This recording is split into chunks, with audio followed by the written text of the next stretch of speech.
Hello दोस्तों, मैं हूं राहुल जायसवाल और स्वागत है मेरे YouTube channel velocity 347 academy classes में।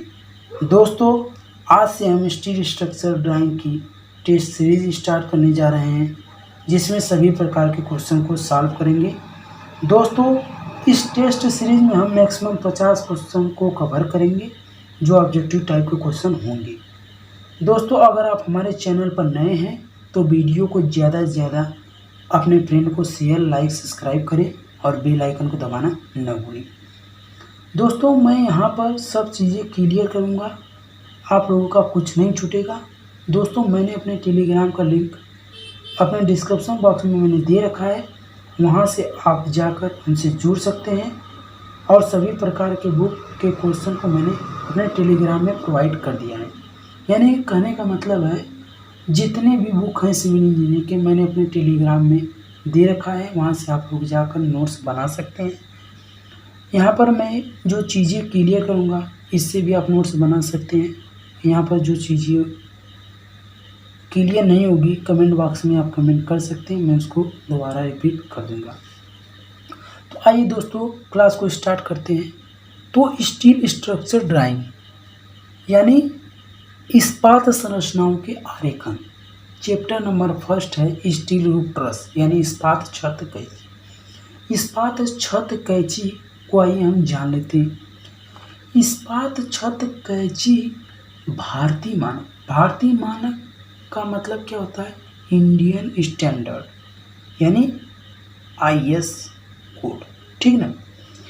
इस्पात छत कैंची भारतीय मानक के समान और असमान आकार के इस्पात कोड सेक्शन से बने होते हैं। यहाँ पर एक क्वेश्चन बना कि बताइए भाई साहब कि इस्पात कोड सेक्शन जो बने होते हैं किससे बने होते हैं? इस्पात छत कैंची। इस्पात छत कैंची कोड सेक्शन से बने होते हैं, यानी इस्पात कोड सेक्शन से बने होते हैं। और किसके आकार के समान होते हैं? भारतीय मानक के समान और असमान आकार के इस्पात कोर सेक्शन से बने होते हैं। जहां भी अधिक भार होता है, ध्यान दीजिए, मान लीजिए कोई बीम बना रहे हैं यानी कोई बिल्डिंग बना रहे हैं, उस बिल्डिंग पर आप जो लोड आ रहा है वह अधिक आ रहा है। मान लीजिए वहाँ पर जब लोड अधिक आ रहा है तो वहाँ पर डबल कोड़ों का उपयोग जो है किया जाता है। बोलेगा कि डबल कोड़ों का उपयोग किया जाता है, कब किया जाता है? जब अधिक भार आता है तब क्या होता है? डबल कोड़ों का उपयोग किया जाता है। दोनों तरफ या प्लेटों को दोनों ओर किया जाता है। डबल कोड़ों का उपयोग कब किया जाता है? दोनों तरफ प्लेटों के दोनों ओर किया जाता है डबल कोड़ों का उपयोग। यानी जब भी अधिक भार आता है वहाँ पर डबल कोड़ों का उपयोग किया जाता है, यानी दोनों तरफ प्लेटों के दोनों किया जाता है डबल कोड़ों का, ठीक है ना। यहाँ से एक क्वेश्चन आप लोग को देखने को मिल गया। अब तीसरा क्वेश्चन बन सकता है कि जो लंबी टांग होती है, जो छोटी टांग होती है, जो संगम प्लेट होती है, वह जुड़ी हुई हैं। जो जुड़ी हुई हैं वो किस पर निर्भर करती हैं? वह सामर्थ्य पर निर्भर करती हैं।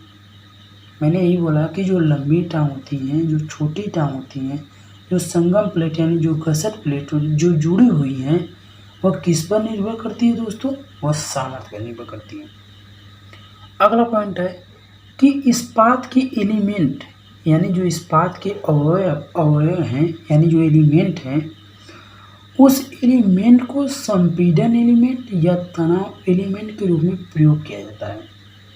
मैंने क्या बोला कि मैंने यही बोला कि जो स्टील है, जो स्टील के एलिमेंट है, स्टील के एलिमेंट को संपीड़न यानी कंप्रेशन एलिमेंट या तनाव यानी टेंशन एलिमेंट के रूप में प्रयोग किया जाता है। तो आप लोगों को ऑब्जेक्टिव टाइप क्वेश्चन में बन सकता है कि यह बताइए कि जो संपीड़न एलिमेंट या जो टेंशन एलिमेंट का प्रयोग किया जाता है किसमें किया जाता है? इस्पात के एलिमेंट के लिए, ठीक ना। जो एलिमेंट है यानी जो इस्पात के एलिमेंट है वह रिवेटिंग, बोल्टिंग और वेल्डिंग के साथ जोड़े जाते हैं। पूछ देगा क्वेश्चन कि रिवेटिंग और बोल्टिंग और वेल्डिंग को साथ में जोड़ा जाता है किसके? स्टील के एलिमेंट के साथ, ठीक है। नोट पॉइंट है, बहुत ही इम्पोर्टेंट पॉइंट है, आप लोग नोट कर लीजिएगा कि जो कैंची का जो भार को यानी जो कैंची यानी जो ट्रस है, उस ट्रस के जो लोड है, उस लोड को सहन करने के लिए क्या प्रयोग किया जाता है? बियरिंग प्लेट्स प्रयोग किया जाता है। क्या प्रयोग किया जाता है? बियरिंग प्लेट्स प्रयोग किया जाता है। जो बियरिंग प्लेट्स होती है वो इस्पात के कॉलम पर रखी जाती है। तो कॉलम और बीम समझते हैं दोस्तों क्या होता है? यानी जो ऊर्ध्वाधर आप लोग को दिख रहा है वो होता है कॉलम, और जो ऐसे दिख रहा है हॉरिजॉन्टल वो होता है बीम। यानी बीम जो है हमारे कॉलम के सहारे क्या होती है? टिकी रहती है, ठीक है ना। तो रिवेटिंग, बोल्टिंग और वेल्डिंग के साथ जोड़े जाते हैं किस एलिमेंट को? इस्पात के एलिमेंट को। अब आता है कि बियरिंग प्लेट इस्पात के कॉलम पर रखी जाती है। क्वेश्चन बन सकता है कि इस्पात के कॉलम पर रखी जाती है, कौन सी प्लेट रखी जाती है? 4 ऑप्शन दे देगा, तो 4 ऑप्शन में आप लोग को बियरिंग प्लेट आपको क्या करना होगा? सही टिक करना होगा, ठीक है। जो आई सेक्शन या चैनल सेक्शन की हो सकती है। जो बियरिंग प्लेट कैसी हो सकती है? आई सेक्शन और चैनल सेक्शन की हो सकती हैं, ठीक ना दोस्तों। इस्पात कॉलम सिंगल बंधक, डबल बंधक या बैटन हो सकती है। यानी जो स्टील कॉलम है वह कैसी हो सकती हैं? सिंगल बंधक भी हो सकती हैं, डबल बंधक भी हो सकती हैं, या तो बैटन भी हो सकती हैं। तो हम यह बात एक बात समझ लीजिए कि मैं जो बोल रहा हूँ यहाँ पर कि संगम प्लेट यानी गसर प्लेट, जो एंगल की लंबी टांग, एंगल की छोटी टांग, यानी इसका मतलब समझिए कि यह जो पॉइंट दिख रहा है इसको बोला जाता है गसर प्लेट। यानी ये जो पॉइंट लंबी दिख रही है इसको बोला गया है लंबी टांग, और ये जो छोटा पार्ट दिखा उसको बोला गया है एंगल की छोटी टांग। यह जो तीनों चीज़ें किस पर निर्भर करती है? मैंने बोला था कि सामर्थ्य पर निर्भर करती है। यही जो तीनों चीज़ें हैं ये किस पर निर्भर करती हैं? सामर्थ्य पर करती हैं। यह आई सेक्शन है। यानी आप लोगों को क्वेश्चन में ऐसे भी बनाकर पूछ सकता है कि यह फिगर दे देगा, पूछ देगा कि बताइए भाई साहब ये जो फिगर आपको दिख रहा है यह बताइए यह कौन सा सेक्शन है, यह कौन सा सेक्शन है। तो यह अगर फिगर आप लोग को, यह फिगर जो इमेज है आप लोग के दिमाग में अगर बैठा रहेगा तो आप लोग क्या करेंगे? एग्ज़ाम हॉल में आसानी से क्वेश्चन को पुटअप कर सकते हैं। तो क्या करेंगे? 1-2 बार इसको आप लोग पढ़ लीजिएगा, इसको 1-2 बार बना लीजिएगा। 1-2 बार बनाने से क्या होते हैं कि ये जो क्वेश्चन है, ये जो मतलब फिगर है आपको दिमाग में बैठ जाएगा। तो अगर कभी भी ऐसा फिगर दिखे तो इसको समझिएगा एंगल सेक्शन है और आई सेक्शन है। उसी प्रकार आइए आगे की तरफ हम बढ़ते हैं। यह होता है हमारा इंडियन स्टैंडर्ड इक्वल एंगल। यानी इक्वल एंगल मतलब होता है भारतीय मानक कोणीय एंगल। भारतीय मानक समभुज एंगल और समभुज एंगल बोला जाता है, ठीक है ना। यानी इक्वल एंगल, अनइक्वल एंगल। यानी इक्वल एंगल क्या होता है? कुछ ऐसा देखने को मिल जाएगा तो आप बोलेंगे कि यह तो इंडियन स्टैंडर्ड इक्वल एंगल है। अगर आपको ऐसा दिखा तो यह तो इंडियन स्टैंडर्ड अनइक्वल एंगल है। यह होगा long leg connected double angle either side है। इसको बोला जाता है चैनल बैक टू बैक और चैनल फेस टू फेस। यानी फेस टू फेस यानी देखने को मिल रहा है, बैक टू बैक मतलब ये अपने पीठ को दिखा रहे हैं, फेस टू फेस यानी ये अपने फेस को दिखा रहे हैं, ठीक है। और यह हमारा टांग का रिवेट हो गया, और इसको बोला था double angle connected with gusset plate one side, ठीक है। यानी ये जो 6 पार्ट है ये आपको देखने को मिल सकता है। ये फिगर बना देगा, पूछ लेगा भाई साहब ये बताइए कौन सा सेक्शन है, या कौन सा सेक्शन है, या कौन सा सेक्शन है, तो आप लोगों को बताना पड़ेगा। तो यह फिगर आप लोग 1-2 बार बना लीजिएगा ताकि आपके माइंड में सेट हो जाए, ठीक है ना। तो आइए दोस्तों अब आगे की तरफ बढ़ते हैं। तो इसमें समझते हैं कि लकड़ी और इस्पात कैंचियों के बीच तुलना। समझते हैं लकड़ी और इस्पात कैंचियों के बीच की तुलना।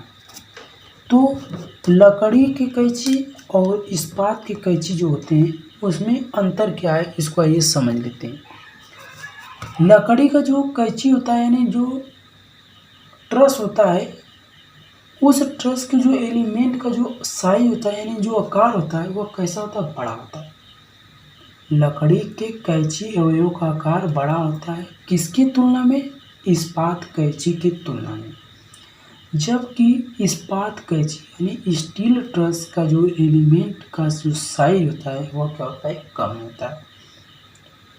और लकड़ी के मुकाबले उनका जोड़ना आसान होता है।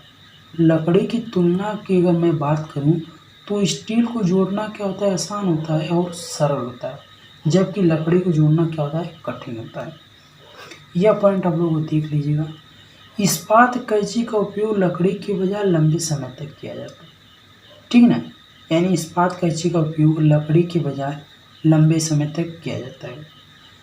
लकड़ी का उपयोग क्यों नहीं किया जाता है, क्योंकि भाई साहब अगर पानी आएगा तो लकड़ी क्या होगी, फूल जाएंगी। फूलने का कारण क्या होगा, वो खराब हो जाएंगी, यानी इस पर दीमक यानी कीड़े मकोड़े का प्रभाव पड़ेगा तो सड़ जाएंगे। लेकिन क्या स्टील ऐसा होगा, कभी नहीं। स्टील में सिर्फ जंग लग सकती है, अन्यथा और कुछ हो सकता है। तो स्टील कैंची का उपयोग लकड़ी के बजाय लंबे समय तक होता है। जाहिर सी बात है स्टील ज़्यादा दिन तक रहता है लकड़ी के पीछे। तीसरा पॉइंट है कि इस्पात कैंची पर दीमक का कोई असर नहीं पड़ता। जाहिर सी बात है स्टील ट्रस पर दीमक का कोई असर नहीं पड़ेगा, जबकि लकड़ी कैंची पर पानी और दीमक का प्रभाव पड़ेगा। मैंने भी बताया कि लकड़ी है, अगर लकड़ी पर अगर बारिश का पानी गिरेगा तो क्या वो फूल जाएंगी। फूलने के कारण क्या हो जाएगी, और टूट जाएंगी। और इस पर रेसे पड़ेंगे यानी कीड़े मकोड़े पड़ेंगे तो वो क्या होंगे, सड़ जाएंगी। सड़ने के कारण वो क्या होगी, जल्दी टूट जाएंगी, ठीक ना। चौथा पॉइंट है कि इस्पात कैंची का जीवन लकड़ी की कैंची के जीवन से अधिक होता है। सत्य बात है, यानी स्टील जो है अधिक समय तक, उसकी आयु अधिक समय तक होगी किसकी तुलना में, लकड़ी की तुलना में, ठीक ना। क्योंकि स्टील क्या होगा, अधिक समय तक रह सकता है। पांचवा पॉइंट है कि इस्पात कैंचियों पर लकड़ी की तुलना में आग का प्रभाव कम पड़ता है। जाहिर सी बात है लकड़ी पर अगर आग का प्रभाव पड़ा तो लकड़ी क्या होगा, तुरंत जलकर राख हो जाएंगी। लेकिन स्टील पर ऐसा होगा, कतई नहीं होगा, ठीक ना। इस्पात कैंची तन्यता के साथ साथ संपीड़न बल सहन करती है। ध्यान दीजिए स्टील जो कैंची होती है वह तन्यता के साथ साथ संपीड़न बल सहन करती है। यानी जब स्टील कैंची होती है, जब उस पर कोई लोड पड़ेगा तो क्या होगी, बेंड होगी। जब बेंड होगी तो यानी संपीड़ित होंगी, यानी कुछ कंप्रेसिव बल होंगी, तो उसको क्या करता है, स्टील सह लेता है, ठीक ना। अगला पॉइंट है कि इस्पात कैंची 12 मीटर से अधिक पार्टों के लिए सस्ते पड़ते हैं। 12 मीटर से अधिक पार्ट है। पार्ट क्या होता है कि दो आलम्बों के बीच की क्षैतिज दूरी को हम क्या बोलते हैं, पार्ट बोलते हैं। यानी एक यह आलम्ब हो गया, एक यह आलम्ब हो गया, समझिए।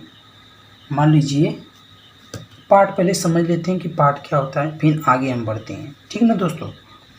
मान लीजिए कि यह कोई दो आलम्ब है। एक मिनट दोस्तों, एक मिल जाए तो बढ़िया है। एज्यूम कीजिएगा कि यह कोई दो आलम्ब है। इन दो आलम्ब के बीच की जो क्षैतिज दूरी होती है ना, उसी को हम बोलते हैं पार्ट बोलते हैं, ठीक ना। दो आलम्बों के बीच की क्षैतिज दूरी को पार्ट बोला जाता है, यानी स्पान बोला जाता है। तो 12 मीटर से अगर अधिक पार्टों के लिए इस्पात कैंची क्या होती है, सस्ते पड़ते हैं, ठीक है ना दोस्तों। इस्पात कैंची क्या होते हैं, सस्ते पड़ते हैं। इस्पात कैंची एलिमेंट को वेल्डेड या नट बोल्ट पर चढ़ाया जा सकता है। इस्पात कैंची यानी स्टील ट्रस एलिमेंट को वेल्डेड या नट बोल्ट पर चढ़ाया जा सकता है, जबकि लकड़ी में केवल कीलों या पट्टियों के साथ संयुक्त नाली होती है, ठीक है ना। अगले पॉइंट की तरफ हम बढ़ते हैं कि इस्पात कैंची एलिमेंट को आसानी से लंबा किया जा सकता है। यानी इस्पात कैंची एलिमेंट को आसानी से लंबा किया जा सकता है और वेस्टेज को टुकड़े को वेल्डिंग कर उपयोग किया जा सकता है। यानी उसको लंबा किया जाए, यानी जो वेस्टेज यानी जो अपशिष्ट जो कटे मुटे जो उसके टुकड़े बच रहे हैं उसको क्या कर वेल्डिंग में उपयोग कर सकते हैं। लेकिन लकड़ी को हम कर सकते हैं, लकड़ी का कोई उपयोग नहीं कर सकते हैं। तो एक मिला जुला कर कहिए कि स्टील बहुत ही अच्छा है और अच्छे ढंग से इसको प्रोवाइड कर सकते हैं। तो आइए अब अगले पॉइंट की तरफ बढ़ते हैं, ठीक ना। इस्पात कैंचियों के डिजाइन और निर्माण के लिए महत्वपूर्ण जानकारी, ठीक ना।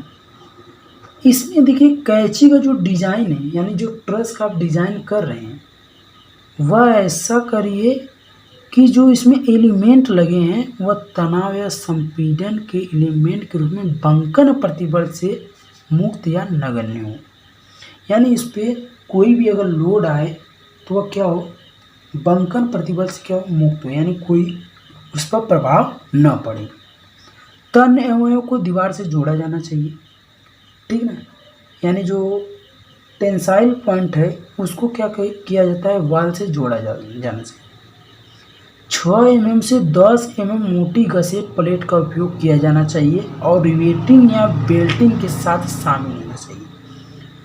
6 mm से 10 mm मोटी गसेट प्लेट मतलब संगम प्लेट का उपयोग किया जाना चाहिए। इस्पात कैंची में जो है 6 mm से 10 mm मोटी गसेट प्लेट का उपयोग किया जाना चाहिए और रिवेटिंग या बेल्टिंग के साथ शामिल होना चाहिए। यह पॉइंट आप लोग समझिए, रिवेटिंग या बेल्टिंग के साथ शामिल होना चाहिए और 6 mm से 10 mm मोटी गसेट प्लेट का उपयोग किया जाना चाहिए इस्पात कैंची। रिवेट पिच का व्यास 3 गुना से अधिक होना चाहिए। रिवेट पिच का जो व्यास होना चाहिए 3 गुना से अधिक होना चाहिए। कैंची में कोण का न्यूनतम मान 50 mm गुणे 50 mm गुणे 6 mm होना चाहिए। रिवेटिंग करते समय न्यूनतम 2 रिवेटों को अंत में रखा जाता है और 15 mm फाई रिवेटर का उपयोग 6 mm पार्ट और 20 mm फाई रिवेटों के लिए 6 mm पार्ट से 6 मीटर पार्ट से अधिक के लिए किया जाना चाहिए। तो दोस्तों यहाँ पर देखिए रिवेटिंग शब्द बार बार आ रहा है, तो रिवेटिंग क्या है अभी मैं क्लियर कर दूंगा। इसको पहले समझ लेते हैं रिवेटिंग क्या होता है। मैंने स्टील स्ट्रक्चर ड्राइंग में, स्टील रूफ ट्रस में जब मैं ड्राइंग बनाया था वहाँ पर मैंने रिवेटिंग के बारे में क्लियर किया, नहीं रिवेट के बारे में क्या होता है, रिवेट को मैंने वहाँ पर क्लियर किया। अगर आप लोगों ने इससे पहले वाला वीडियो नहीं देखा है तो मैंने डिस्क्रिप्शन बॉक्स में का लिंक दे रखा है, वहाँ से आप लोग जाकर देख सकते हैं। कैंची पर बंकन प्रतिबल को कम करने के लिए कड़ियों का प्रयोग किया, बहुत ही इम्पोर्टेंट।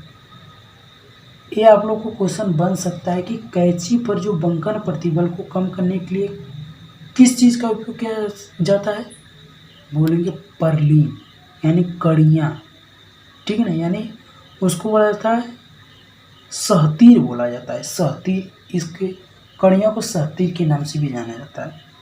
विरूपण को रोकने के लिए अवयव का छोटा त्रिकोणी होना चाहिए, ठीक है ना दोस्तों। अब इतना तो हो गया, हम आगे की तरफ बढ़ते हैं। यह होता है हमारा स्पान, ठीक है ना। यह वाला पॉइंट होता है स्पान और यहाँ से यहाँ तक की दूरी को हम बोल लेते हैं राइस यानी उठान बोला जाता है और इसे रीज यानी कुट बोला जाता है, यानी पेनल हो गया, यानी स्ट्रेट यानी हो गया टेक हो गया। तो आइए इसको समझ लेते हैं। आप लोगों को यह बन सकता है कि ऐसा फिगर बना देगा और पूछ देगा कि इस फिगर का नाम बताइए। कभी भी अगर ऐसा फिगर दिखा तो उसको बोलेंगे क्वीन पोस्ट ट्रस। क्या बोलेंगे, क्वीन पोस्ट ट्रस। और यह नीचे वाला जो पॉइंट दिख रहा है इसको बोला जाता है टाई बीम यानी मुख्य धरण बोला जाता है। अगर कभी भी ऐसा फिगर दिख जाए तो उसको बोलते हैं फिन कटरस। क्या बोलेंगे, फिन कटरस। अगर कभी भी आपको क्वेश्चन में ऐसा फिगर दिख जाए तो उसको बोलेंगे फैन ट्रस। क्या बोलेंगे, फैन ट्रस। अगर ऐसा फिगर दिख जाए तो उसको बोलेंगे नॉर्थ लाइट ट्रस। अगर ऐसा फिगर दिखे तो क्या बोलेंगे, हाउ ट्रस। और ऐसा फिगर दिखेगा तो इसको आप लोग क्या बोलेंगे, इसको बोलेंगे आप लोग मुख्य धरण। इसको बोला जाता है किंग पोस्ट। ध्यान दीजिए यहाँ पर नहीं लिखा है, जान लेते हैं किंग पोस्ट, ठीक ना। अब समझ लेते हैं कि जो राइस होता है, जो उठान होता है, जो पैनल होता है, इसका मतलब क्या होता है, ठीक ना दोस्तों। मैं यहाँ पर लिखा हूँ कि इस्पात कैंची में उठान को पार्ट का 1/4 से 1/5 रखा जाता है। यानी स्टील ट्रस में जो राइस है, राइस मतलब क्या होता है, इस टॉप पॉइंट से इस लो पॉइंट तक की जो बीच की जो पूरी दूरी है उसको बोला जाता है राइस यानी उठान बोला जाता है। यानी जो पार्ट मान लीजिए कोई हमारा पार्ट है, वो पार्ट हमारा दिया है 12 मीटर। फॉर एग्जांपल समझिए कि वो 12 मीटर दिया है। अगर मान लीजिए क्वेश्चन में आप लोगों को राइस नहीं दिया है कि राइस इतना है, तो कोई प्रॉब्लम नहीं। पार्ट अगर दिया रहता है क्वेश्चन में, तो अगर पार्ट दिया रहता है तो राइस हम अपने आप निकाल सकते हैं। तो राइस क्या होगा कि जो पार्ट का 1/4 या 1/5 से अगर भाग दे देंगे तो हमारा क्या आ जाएगा, और राइस निकल जाएगा, यानी उठान निकल जाएगा। ठीक ना। तो 12 मीटर मान लीजिए पार्ट है, तो 12 मीटर को अगर हम 4 से भाग दिए यानी 3 मीटर, यानी कहने का मतलब यानी उठान यानी यहाँ से यहाँ तक की जो दूरी हमारी है वह कितना है, 3 मीटर। या 1/5 से भाग दे देंगे तो यहाँ से यहाँ तक की दूरी हमारी कितनी है, 2.6 मीटर। वैसे ही पिच होता है। जो पिच क्या होता है कि यहाँ से समझिए, यहाँ से यहाँ तक की जो पॉइंट, यहाँ से यहाँ तक की पॉइंट, यहाँ से यहाँ तक की पॉइंट को पिच बोला जाता है। यानी मान लीजिए कुल पार्ट हमारा कितना है, 12 है। अगर 12 को हम 3 से भाग दें 4 मीटर, यानी एक टुकड़ा यहाँ से एक टुकड़ा 4 मीटर, यहाँ से यहाँ एक टुकड़ा 4 मीटर, यहाँ से यहाँ एक टुकड़ा 4 मीटर, यानी 12 मीटर का हो जाएगा। ठीक ना दोस्तों, ये चीज़ें आप लोगों को क्लियर हो गई होंगी, मैं ऐसा करता हूँ। अब आइए ऑब्जेक्टिव क्वेश्चन की तरफ चलते हैं। इसी में से मैंने ऑब्जेक्टिव क्वेश्चन बनाया है जो मैंने यहाँ पर आप लोगों को डिस्कस किया हूँ। तो यहाँ पर देखिए, 6th semester civil engineering diploma के छात्रों के लिए ये बहुत ही इम्पोर्टेंट है, बहुत ही मायने रखने वाला चीज़ है। पहला क्वेश्चन यह है कि इस्पात छत कैंची बने होते हैं। इस्पात छत कैंची बने होते हैं भारतीय मानक के समान और असमान आकार। ठीक ना, भारतीय मानक यानी इंडियन स्टैंडर्ड के समान और असमान आकार। किस सेक्शन के बने होते हैं, इस्पात कोर सेक्शन से बने होते हैं। इस्पात कोर सेक्शन से बने थे। यहाँ पर 2 क्वेश्चन आप लोग को देखने को मिल गया। अब प्रश्न नंबर 2 उठता है कि इस्पात के अवयव का प्रयोग किया जाता है संपीड़न तथा तनाव के रूप में। इस्पात के अवयवों का प्रयोग किया जाता है किसमें, संपीड़न तथा तनाव के रूप में। क्वेश्चन नंबर 3 बनता है कि कैंची के भार को सहन करने के लिए किस प्लेट का उपयोग किया जाता है। यानी कैंची के भार को सहन करने के लिए किस प्लेट का उपयोग किया जाता है। तो आंसर होगा हमारा बियरिंग प्लेट। ठीक ना। चौथा पॉइंट है कि बियरिंग प्लेट रखी जाती है। बियरिंग प्लेट जो है इस्पात के कॉलम पर रखी जाती है। किस पे, इस्पात के कॉलम पर, जो आई सेक्शन और चैनल सेक्शन की हो सकती है। जो इस्पात कॉलम है वो आई सेक्शन और चैनल सेक्शन की हो सकती हैं। कैंची अवयव यानी कैंची एलिमेंट हो सकते हैं सतत या असतत। सतत भी हो सकती हैं, असतत भी हो सकती हैं। कैंची एलिमेंट विफल हो सकते हैं। तनाव और संपीड़न में कैंची एलिमेंट क्या होते हैं, विफल हो सकते हैं। कैंची एलिमेंट पर भार की गणना किस विधि से की जाती है। कैंची एलिमेंट पर भार की गणना जोड़ विधि या चित्रात्मक विधि से की जाती है। क्वेश्चन नंबर 8वां यह बनता है कि अगर n बराबर 2j-3 है तो वह क्या होगा, पूर्ण ढांचा होगा, यानी परफेक्ट फ्रेम होगा। अगर n is the greater than 2j-3 है तो अतिरिक्त ढांचा, यानी अब अगर मान लीजिए n is the less than 2j-3 है यानी अपूर्ण ढांचा। ठीक ना। n क्या है, एलिमेंटों की संख्या यानी नंबर ऑफ एलिमेंट है, और j क्या है, नंबर ऑफ जॉइंट है यानी जोड़ों की संख्या है। ठीक ना दोस्तों। अब n j क्या मतलब समझ लीजिए। अगर मान लीजिए क्वेश्चन में आप लोग को यही दे दिया, इसमें बोल दिया कि n की संख्या कितनी है, तो n की संख्या 3 है, j की संख्या कितनी है, 3 है। तो ये बताइए कौन सा फ्रेम है। क्वेश्चन में ऐसा दे देगा, बताइए कौन सा फ्रेम है, तो परफेक्ट फ्रेम है। क्यों परफेक्ट फ्रेम है, क्योंकि n जो है बराबर होता है किसके, 2j-3 के, तो उसको बोला जाता है परफेक्ट फ्रेम। तो n बराबर 3 रखी, यहाँ पर मैंने 3 रख लिया, 2j-3 यानी 2 गुणे j का मान 3 -3 यानी 3 बराबर 3 दूनी 6 माइनस 3 यानी 3 बराबर 3, यानी left hand side right hand side के बराबर हो गया, यानी ये हो गया परफेक्ट प्लेन। वैसे n बराबर 6, n बराबर 6 का मतलब 1 2 3 4 5 6, j बराबर 4 यानी 1 2 3 4। तो फार्मूला लगा n बराबर 2j माइनस 3 होता है। तो n कितना हो गया 6 बराबर 2 गुड़ी j का मान 4 माइनस 3, 6 माइनस बराबर 8 माइनस 3 है 6 बराबर 5। तो यहाँ पर 6 देखिए ज़्यादा हो गया 5 के अपेक्षा, तो इसको बोला जाता है रेडेंट और ट्रस, या इसे बोला जाता है अतिरिक्त ढांचा। ठीक ना। अब आगे बढ़ते हैं। अगर n बराबर 6 है, n बराबर 6 का मतलब समझिए 1 2 3 4 5 6, n बराबर 6 j बराबर 5 1 2 3 4 5। तो n बराबर 2j माइनस 3 फार्मूला पर रखिए, n की वैल्यू 6 है, 2 गुणे j की वैल्यू 5 है माइनस 3, यानी 6 बराबर 10 माइनस 3 यानी 6 बराबर 7। यानी जो n की जो वैल्यू है 2j माइनस 3 ज़्यादा है किसके अपेक्षा में, n के अपेक्षा। तो इसको बोला जाएगा अपूर्ण ढांचा। ठीक ना। क्या बोला जाएगा, अपूर्ण ढांचा। क्वेश्चन नंबर 9 है कि इस्पात कैंची का उपयोग किया जाता है। लंबे पार्ट को कवर करने के लिए इस्पात कैंची का उपयोग किया जाता है। ढालू छत को सपोर्ट करने के लिए क्या किया जाता है, इस्पात कैंची का प्रयोग किया जाता है। ठीक है ना दोस्तों। नोट पॉइंट यह है कि पहाड़ी क्षेत्रों में जहाँ बारिश कम होती है और बर्फ अधिक गिरती है, वहाँ पर भी क्या होता है, इस्पात कैंची का उपयोग किया जाता है। क्वेश्चन नंबर 10वां है कि ढालू छत का उपयोग किया जाता है। पानी और बर्फ को बाहर निकालने के लिए ढालू छत का उपयोग किया जाता है। 12 mm से अधिक पार्टों के लिए कौन सी कैंची जो है सस्ती पड़ती है।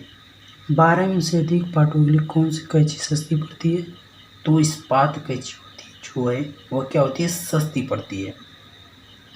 क्वेश्चन नंबर 12 हमारा यह देखने को मिल गया कि इस्पात कैंची में उठान को पार्ट का कितना भाग रखा जाता है। अभी मैंने क्वेश्चन क्लियर किया था कि 1/4 से 1/5। और प्रश्न नंबर 13 है कि पीच को पार्ट का कितना भाग रखा जाता है, तो पीच को भाग का 1/3 भाग रखा जाता है। ठीक है ना। तो इतना का आपको क्वेश्चन क्लियर हो गया। तो आइए क्वेश्चन नंबर 14 की तरफ हम बढ़ते हैं। क्वेश्चन नंबर 14 क्या है, क्वेश्चन नंबर 14 यह है कि छत को कवर करने के लिए कौन सा चादर का उपयोग किया जाता है। छत यानी छत क्या होता है, अभी मैं आप लोगों को क्लियर करूँगा। यानी स्टील क्या होता है, यानी छत क्या होता है। यहाँ पर देखिए एक चीज़ मैं आपको क्लियर करके आगे बढ़ता हूँ। यानी छत यानी ये होता है रूफ कवरिंग, यानी इसे ही बोला जाता है छत आवरण। ठीक है। यानी ये वाला पॉइंट होता है छत आवरण, यही होता है छत आवरण। इसी छत आवरण की बात हो रही है। छत को कवर करने के लिए कौन सा चादर का उपयोग किया जाता है, जीआईसी टीआईसी नालीदार चादर। इस्पात किसके साथ जुड़ी रहती है, सहतीर यानी पर्लिन यानी कड़ियाँ के साथ क्या होती है, स्टील जुड़ी रहती है। नालीकार कैंची को किस नाम से जाना जाता है, नालीकार कैंची को पाइप कैंची के भी नाम से जाना जाता है। ठीक ना दोस्तों। अब आता है कि नालीकार कैंची को कितने मीटर की दूरी पर रखा जाता है। नालीकार कैंची को 4.5 से 5.5 मीटर की दूरी पर रखा जाता है। प्रश्न नंबर 18 हमारे देखने को मिलता है कि स्तंभ किस पाइप से बने होते हैं। स्तंभ जो है नालिकाकार पाइप के बने होते हैं। रेप्टर को कड़ी अंतराल पर रखा जाता है। एट देयर 1.0 मीटर सेंटीमीटर प्रति क्यूब में। व्यास कितना है, 8 mm से कम नहीं होना चाहिए। ठीक है ना। व्यास क्या होना चाहिए, 8 mm से कम नहीं होना चाहिए। अब बताए एस्बेस्टस चादर वजन में होती है। एस्बेस्टस जो चादर होती है वजन में बहुत ही हल्की होती है अन्य चादर के कंपैरिजन में। ठीक है ना। आग का प्रतिरोध कौन सा चादर करती है, आग का प्रतिरोध जो है एस्बेस्टस चादर करती है। एस्बेस्टस चादर की चौड़ाई मोटाई लंबाई कितनी होती है। चौड़ाई क्या होती है, 3 से 1/3 होती है, 1/2, और लंबाई 1.5 1.75 2.0, 2.25, 2.5, 2.75, 3.0, मोटाई 6 से 7 mm। एस्बेस्टस चादर कितने प्रकार की होती है? एस्बेस्टस चादर 3 प्रकार की होती हैं। पहला है नालीदार, दूसरा है ट्रेफर्ड, तीसरा है अर्ध नालीदार। ठीक है ना। अब अगला क्वेश्चन हम देखते हैं। अगला क्वेश्चन हमारा क्या है? क्वेश्चन नंबर 24 की तरफ हम बढ़ते हैं। तो देखने को यह मिलता है कि स्लेट्स का उपयोग कितने आकार के लिए किया जाना चाहिए? स्लेट्स का उपयोग 500 में गुणे 250 में आकार के लिए किया जाना चाहिए। स्लेट्स की ढलान रखी जाती है 27 डिग्री। अगर मैं बोलूँ 400 में, क्वेश्चन नंबर 26 दोस्तों है, 400 में गुणे 200 में के लिए ढलान रखी जाती है 33 डिग्री। ठीक ना।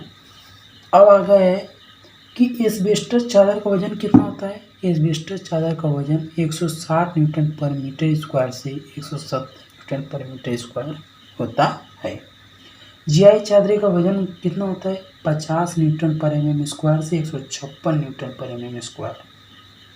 कौन सी चादरें प्रचलन में? इसमें कौन सी चादरें मतलब अधिक प्रयोग में उपयुक्त होती हैं? तो जीआई चादरें हैं, वह क्या है? बहुत ही प्रचलन में है। कौन सी चादरें प्रचलन में नहीं? लीड चादर, जस्ता चादर यानी लीड सीट और जिंक सीट क्या है? वह प्रचलन में नहीं है। कौन सा चादर है जिसका उपयोग अब तक नहीं हुआ? ध्यान दीजिए, ऐसा कौन सा चादर है भाई साहब जिसका उपयोग आज तक अभी तक नहीं हुआ? जस्ता चादर है। लीड चादर का इस्तेमाल किया जाता है अतीत में। ठीक ना। अब क्वेश्चन नंबर 34 है कि नालीदार एल्युमिनियम शीट की लंबाई चौड़ाई होती है। मोटाई 0.45 mm, चौड़ाई 650 से 800 mm, लंबाई 1800 mm, 2400 में 3600 में। नलीदार एल्युमिनियम शीट की लंबाई चौड़ाई मोटाई यही होती है। गेज के अनुसार जीआई चादर की मोटाई होती है 0.63, 0.8, 1.0, 1.25 और 1.6 mm। यह गेज के अनुसार जीआई चादर की मोटाई होती है। अब अगले क्वेश्चन की तरफ दोस्तों हम बढ़ते हैं कि जीआई सीट की लंबाई व चौड़ाई होती है। जीआई सीट की जो लंबाई होती है 1.8 metre, 2.2 metre, 2.5 metre, 2.8 metre, 3.0 metre, चौड़ाई 0.75 मीटर से 0.9 मीटर और 16 गेज से 24 गेज तक। स्तंभ बने होते हैं नालीदार पाइप जो होते हैं, उसी नालीदार पाइप के जो स्तंभ हमारे क्या होते हैं? बने होते हैं। लकड़ी के कैंची एलिमेंटों का आकार होता है। लकड़ी के कैंची एलिमेंटों का आकार क्या होता है? बड़ा होता है। और इस्पात के कैंची एलिमेंटों का आकार क्या होता है? छोटा होता है, यानी कम होता है। कैंची में जो कोण का जो न्यूनतम आकार कितना होना चाहिए? 50 में गुणे 50 में गुणे 6 में। ये सब पॉइंट क्या मैंने इसके जो पहले वाला पार्ट में पढ़ाया था वहाँ पर मैंने क्या किया ना, क्लियर करता आया हूँ। ठीक ना। कैंची पर बंकन प्रतिबल को कम करने के लिए क्या उपयोग किया जाता है? कड़ियाँ यानी परलिन। ठीक है ना, यानी सतीर। 15 mm पार्ट के लिए अंतराल रखा जाता है 3 से 4.5। 15 mm पार्ट मतलब यह कोई हमारा पार्ट हो गया, मान लीजिए 15 mm है, तो यानी जो पीच बना रहे हैं उसके बीच का जो अंतराल ले रहे हैं, समझिए इसका मतलब समझिए कि यानी ये हमारा पार्ट पूरा है कितना? 15 मीटर है। तो यहाँ पर जो हमारा पीच प्रोवाइड कर रहे हैं इसके बीच का जो अंतराल रख रहे हैं वो कितना रखना चाहिए हमको? वह हमारा है 3 से 4.5 मीटर। वैसे ही 15 से 30 मीटर पार्ट के लिए अंतराल रखा जाता है 4.5 से 6.0 मीटर। रैप्टर और चादर की लंबाई बढ़ जाती है कम पिच पर हवा का दबाव कम होने पर। यानी कम पिच पर जब हवा का दबाव कम होता है तो रैप्टर और चादर की लंबाई बढ़ जाती है। दोस्तों ऐसा क्वेश्चन आप लोगों को दे देगा, इसमें पूछ देगा कि भाई सब बताइए कौन सा ट्रस है या किंग पोस्ट ट्रस है। तो यहाँ पर मैंने जो चीज़ें यहाँ पर जो क्लियर की थी कि यह कौन सा ट्रस है, यह कौन सा ट्रस है, यह कौन सा ट्रस है, यह कौन सा ट्रस है, यह आप लोग बहुत ही बढ़िया से में सेट कर लीजिएगा, क्योंकि यह क्वेश्चन देकर सीधे पूछ लेगा कि बताइए कौन सा ट्रस है। 4 ऑप्शन दे देगा, जो सही होगा आपको चूज करना पड़ेगा। ठीक है ना दोस्तों। अब इतना करने के बाद हम इस पॉइंट को आइए चर्चा कर लेते हैं। यानी ये हमारा जो नीचे वाला पॉइंट देख रहे हैं ना, नीचे वाला पॉइंट, इसको बोला जाता है टाई बीम, यानी मुख्य धरण बोला जाता है। और इसमें जो ऊपर वाला पॉइंट है यानी रूफ कवरिंग बोला जाता है। रूफ कवरिंग यानी छत आवरण बोला जाता है। छत आवरण जीआई या एसी नालीदार सीट क्या से जोड़ा जाता है। जीआई सीट यानी एसी सीट, ठीक, इससे क्या होता है, स्टील के साथ इसे जोड़ दिया जाता है। और जो अंदर वाला पॉइंट दिख रहा है ना, यानी ये वाला पॉइंट जो दिख रहा है, इसको बोला जाता है प्रिंसिपल राफ्टर, यानी मुख्य राफ्टर। ठीक ना। और यह हमारा हो गया नाली हो गया। और यह जो पॉइंट दिख रहा है, इसको बोला जाता है ओलती बोर्ड। क्या बोला जाता है, ओलती बोर्ड। ओलती बोर्ड, पीच, कूट पट्टी और जो आलम हो गए और जो पार्ट हो गए, मैंने इसके पहले वाले वीडियो में मैंने यहाँ पर सब डिस्कस किया है। अगर आप लोगों ने वो वीडियो नहीं देखा है तो मैंने डिस्क्रिप्शन बॉक्स में लिंक दे रखा है, वहाँ से आप जाकर देख सकते हैं। यानी यहाँ से यहाँ तक के पॉइंट को मैंने बोला राइस के मान अगर क्वेश्चन में नहीं दिया है तो निकालने का तरीका मैं आप लोगों को बता दिया हूँ, वहाँ से आप लोग जाकर निकाल सकते हैं। तो रिवेटिंग बहुत आप लोग कर रहे थे। रिवेटिंग क्या होता है, यही होता है रिवेटिंग, ठीक ना। इसको बोला जाता है रिवेट। 2 रिवेट को जो बीच का जो डाया होता है 3D होता है। डी क्या होता है, डायमीटर होता है, ठीक ना। डायमीटर आपको दिया रहता है 3D, यानी 3 गुणे डायमीटर गुणा करेंगे, जितना आएगा स्केल पे जितना लिए रहेंगे उससे बदल कर इसका मान आप लोग निकाल सकते हैं। और यहाँ से यहाँ तक पैनल होता है। मैंने बताया कि जो पीस निकाला जाता है क्या होता है, जो पार्ट का 1/3 अगर कर देंगे तो ये हमारा भाग एक पार्ट का निकल जाएगा। और यहाँ पर जो हमारा प्रोवाइड किया जाएगा वो गसर प्लेट होंगी, यानी संगम प्लेट होंगी। और यहाँ पर क्या होगा, दीवार होंगी। और यहाँ पर एक कड़ियाँ होंगी, यानी जो पर्लिन होंगी, दोनों तरफ क्या होंगी, प्रोवाइड किए जाएंगे। और यह जो शीर्ष वाला पॉइंट होता है उसको बोला जाता है कूट पट्टी, यानी रीज कैप बोला जाता है। दोस्तों मैंने जितना भी पॉइंट बताया है आप लोग बढ़िया से इसको देख लीजिएगा। इससे बाहर एक भी क्वेश्चन नहीं आएगा एग्ज़ाम में। आप एग्ज़ाम हॉल में जब भी बैठिएगा तो एक बार इसको पढ़ कर जाइएगा। बस इतना समझिएगा। आप लोग अगर बार बार इसको सुनते रहेंगे तो दिमाग में क्या हो जाएगा, ये सेट हो जाएगा। तो दोस्तों अगर वीडियो अच्छी लगी है तो वीडियो को ज़्यादा से ज़्यादा लाइक शेयर सब्सक्राइब करें। धन्यवाद दोस्तों।